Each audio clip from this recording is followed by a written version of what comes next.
মা আজকে আমার জন্য বানিয়েছে স্পেশাল মাগুর মাছের ঝোল।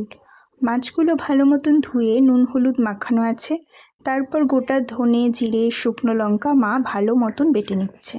ততক্ষণে মাছগুলোকেও ভেজে নিতে হবে হালকা করে। মশলাটা বাটাও হয়ে গেছে আর মাছগুলো দেখো কিরকম হালকা করে ভেজে নিয়েছে। আর একটা মশলা লাগবে, সেটা হচ্ছে শুকনো খোলায় ভালো মতন জিরেটাকে ভেজে তুলে রাখতে হবে, এটা পরে ব্যবহার করতে লাগবে। এরপর কড়াইতে সর্ষের তেল দিয়ে একটু জিরে ফোড়ন দিয়ে বেটে রাখা মশলাটা দিয়ে ভালো মতন কষতে হবে। তারপর তার থেকে তেল ছাড়লে হলুদ দিয়ে একটু জল দিয়ে আবার কিছুক্ষণ কষে পরিমাণ মতন লবণ দিয়ে দিতে হবে। এরপর দিয়ে দিতে হবে ভেজে রাখা মাছগুলো, সেটাকেও বেশ কিছু সময় নাড়াচাড়া করে কষিয়ে নিয়ে তেল ছেড়ে দিলে জল দিয়ে দিতে হবে।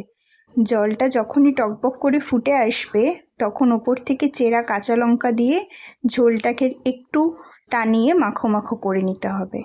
যখনই ঝোলটা মাখো মাখো হয়ে যাবে ভেজে রাখা জিরে বাটাটা দিয়ে নামিয়ে নিতে হবে। ভেজে রাখা জিরে বাটাটা কিন্তু গ্যাস বন্ধ করে দেওয়ার পর দিতে হবে। কেমন লাগলো মায়ের রেসিপি কমেন্ট করে জানিও।